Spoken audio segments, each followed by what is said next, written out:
다음은 지금 윤석열 총장이 5.18과 관련해서 메시지를 냈습니다만은 호남에서도 윤석열 지지율이 지금 상당히 높게 나오고 있습니다. 어떤 곳은 1위로 나온 것도 있고 네네. 대다수 여론조사에서는 이낙연 네. 전 대표를 누르고 있어요. 네, 거꾸로 누르고 네. 있죠. 그래서 지금 호남 민심이 상당히 흔들리고 있다 할까 아니면은 방황하고 있다 할까 그런 여론들 보도가 지금 나오고 있거든요. 예.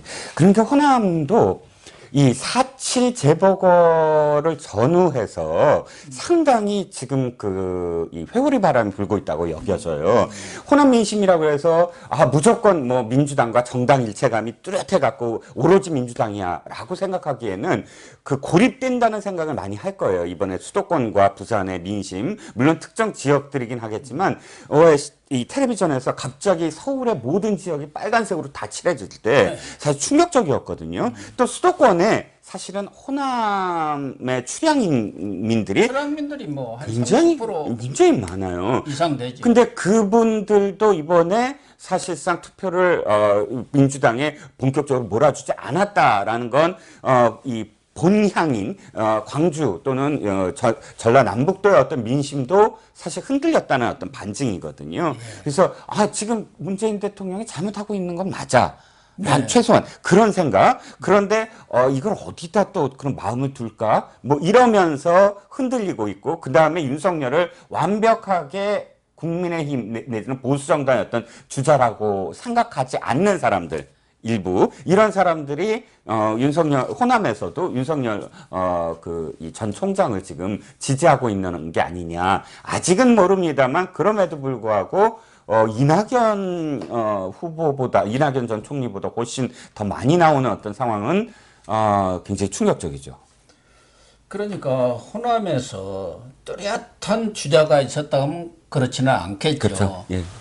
지난해까지만 하더라도 이낙연 전 대표가 압도적인 1위를 50%가 넘었어요. 호남에서. 예, 50%가 넘었죠. 그러다가 서서히 당 대표가 되면서 빠지기 시작해갖고 아니, 당 대표 왜 한 건지 올 1월에 이해가 안 가요.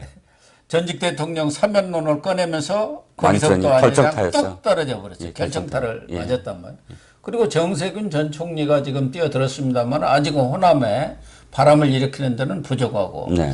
그렇다고 이재명 지사에 대해서는 물론 뭐 경북 사람이기는 합니다만은 뭐 그런 것을 떠나서도 뭔가 좀 미심쩍은 거 아닌가. 거기다가 문재인 대통령 친문 세력이 전적으로 이재명을 미는 것도 아니고 좀 등을 돌리고 있는 그런 상황 아닙니까? 네네. 그러니까 호남에서는 그렇죠. 누구를 밀어야 하느냐. 네네. 누가 확실하냐. 호남은 전략적 선택을 하지 않습니까? 그렇죠. 과거 노풍 불었던 것처럼. 그렇죠. 근데 그게 마땅치가 지금 않은 거예요. 그렇죠. 그러니까 이낙연과 정세균 이 두 분이 호남 민심을 얻으려면 가장 중요한 건 확장된 어떤 또 다른 걸 갖고 와야 되거든요. 네. 김대중 대통령처럼 JP와 손잡을 수 있는 그런 이 전략적인 마인드를 갖거나 아니면 노무현 대통령처럼 나는 영남이야. 내 최소한 부산을 중심으로 해서 경남북, 그러니까 경북을 좀 표를 가를 수 있어. 이런 식의 이 전략적인 확장성이 있는 사람을 택하던 게 호남인데 이낙연 대표가 사실 이 호남 이외에 어떤 지역도 제대로 공략을 못했거든요. 두 사람이 단일화하면 좀 나을지는 모르겠습니다만은 그렇기 때문에 호남 민심도 지금 어떤 특정인의 곁에 쏠리지를 않고 네. 우선 될 사람이 확실치가 않다는 거죠. 그렇죠. 호남은 될 사람을 밀어주니까요. 그렇죠. 나중에 맞습니다. 이제 똘똘똘 뭉쳐가지고 될 사람으로 미는데 네. 그런 전략적 선택을 할 수 있는 그런 여건이 아직은 조성되지 않은 데다가 문재인 대통령의 그런 무능과 실정 이런 것을 보면서 그건 아니다. 또 민주당에 대한 이탈을 하는 분들도 많잖아요. 네. 그런 사람들이 지금 똘똘똘 뭉쳐갖고 어떻게 보면은 윤석열한테 간 거예요. 네. 문재인이 싫고 민주당이 마땅치 않다. 네. 이런 호남 세력들이 상당수가 지금 특히 여론 주도층을 중심으로 해서 그런 분들이 윤석열 단일 지지 쪽으로 그렇습니다. 몰려간 거 아닌가. 예, 예. 최근 뭐 여론조사 보면은 리얼미터가 지난 16일 YTN 의뢰로 한 조사에서는 윤석열이 26.7%로 네. 1위를 했어요. 그렇습니다. 이재명 24.5, 이낙연 11.5였죠. 예.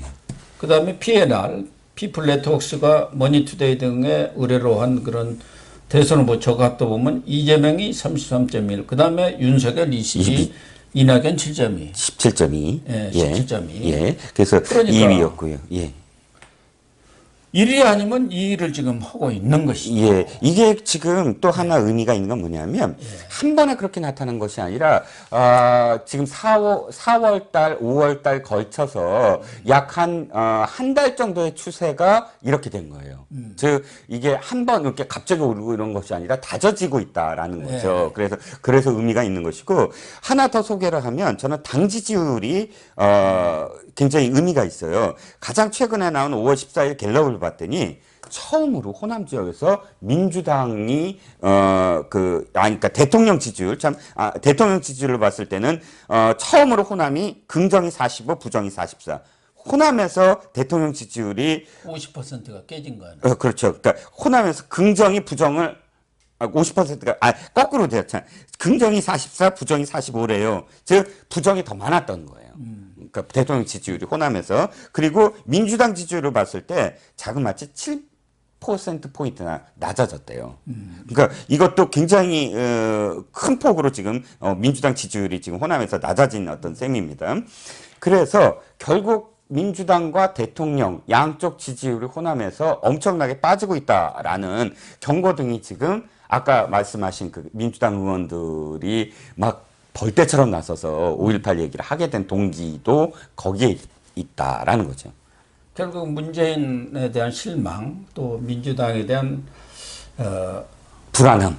저 사람도 불안감, 계속 지지해도 이런 되나? 것들에 대해서 이탈한 표가, 이탈한 유권자들이 결국은 지금 윤석열 전 총장 지지 쪽으로 이렇게 흡수되고 있다 보니까 네. 1, 2위를 기록하고 있는 것 아니겠습니까? 그렇죠. 뭐 호남에서는 윤석열 전 총장을 제외하고 다른 야권 후보들의 경우는 거의 지지율이 지금 없다시피 하거든요. 그렇죠. 물론 뭐 여권이 이낙연, 정세균뿐만 아니라 이재명 세 사람을 합치면 뭐 압도적으로 많기는 합니다. 네, 네. 과거에 뭐 한나라당 시절을 비롯해서 전직 대통령들이 대선에서 얻었던 지지율이랄까 이런 거 보면은 다 한 자릿수. 박근혜 전 대통령이 10.3% 그래도 굉장히 나와서 그때도 많이 나왔다고. 많이 나왔다고. 이정현 의원이 그때 그래도 내가 이만큼 했다라고만 자랑하고 다녔죠. 지금 윤석열 전 총장은 현재의 지지율상으로는 20% 이상이에요. 굉장히 높은 아주 지지율이죠. 높은 지지를 보이고 있어요.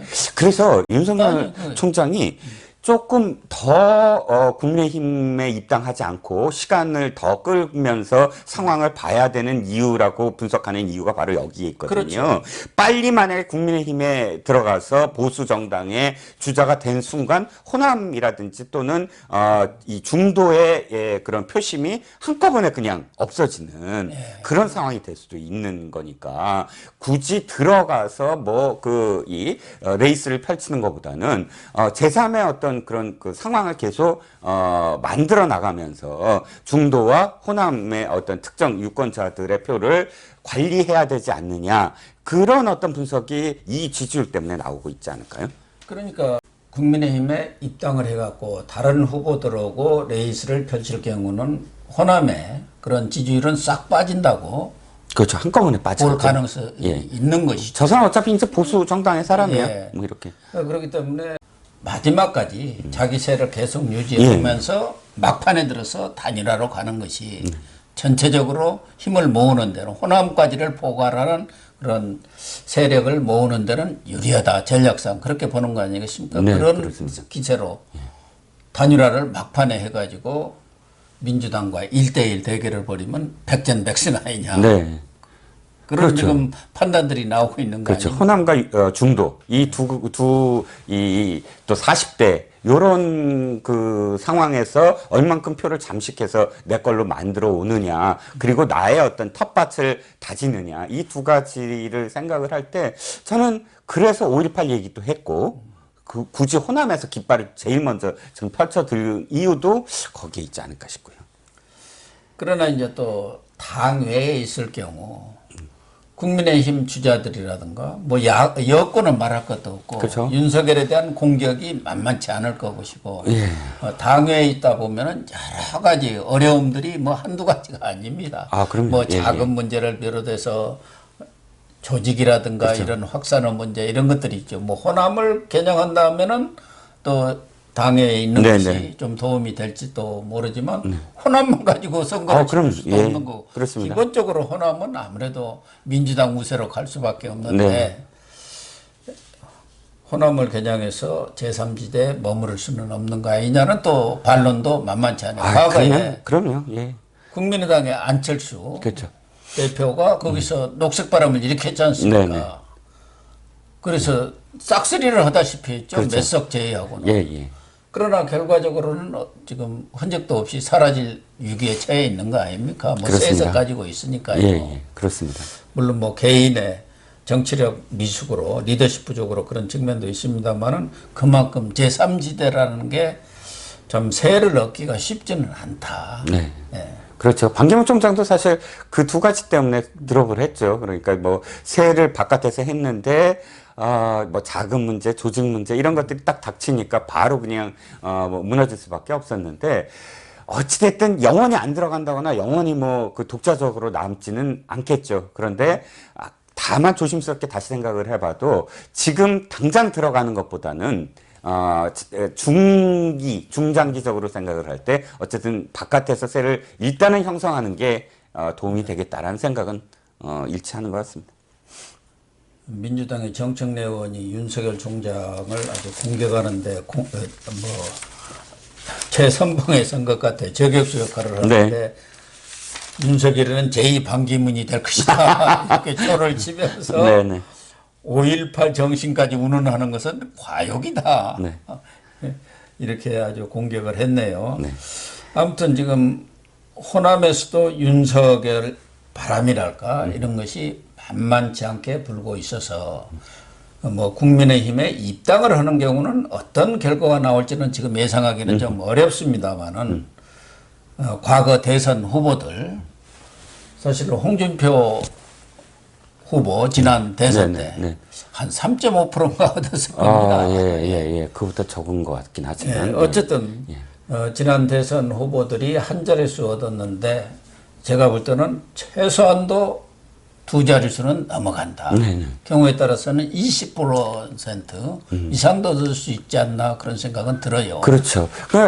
굉장히 그게 또 의미가 있어요. 20%만 넘더라도, 전체적으로 그 숫자를 봤을 때, 호남에서의 20%는 수도권에서도 영향을 받을 수밖에 없거든요. 그러니까 단순히 뭐 20%가 수도권에서도 바로 반영되진 않겠지만, 그만큼, 수도권에 있는 호남민들의 어떤 민심도 상당히 영향을 줄 수밖에 없기 때문에, 이 민주당에서 봤을 때 가장 좋은 게 호남이 단일화되고 그다음에 영남북을 갈라치기. 그러니까 경북과 경남을 갈라치고 수도권을 잡으면 이긴다, 필승이다. 뭐 이런 어떤 구도처럼 거꾸로 이 국민의힘에서도 그렇게 생각할 수밖에 없거든요. 호남을 갈라치고 수도권 잡고 영남을 단일화한다. 그러니까 양쪽 다 자기가 텃밭이라고 생각하는 지역에서 잠식당하지 않으려고 노력을 할 수밖에 없죠.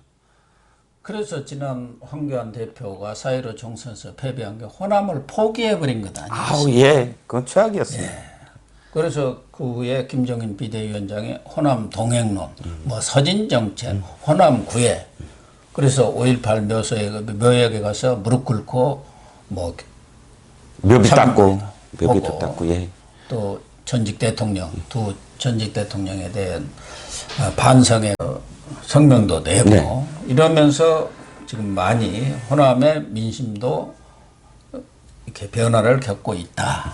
그런 점에서 윤석열 전 총장도 호남을 중시하는 그런 정책을 끊임없이 펴야겠다. 그런 생각은 들어요. 네, 그렇습니다. 그렇게 되면은 호남도 이렇게 진정성을 갖고 접근한다면은 이번에 5.18에서 호남의 뭐 5.18 유족회라든가 또 호남 쪽에서도 흔쾌히 국민의힘 김기현 대표라든가 그런 분들한테 손을 내밀었지 않습니까? 네, 그렇습니다. 그렇기 때문에 이 점에 국민의힘뿐만 아니라 윤석열 총장도 앞으로 대선 전략과 관련해서 깊은 그런 성찰이 있어야겠다 하는 생각이 듭니다. 네.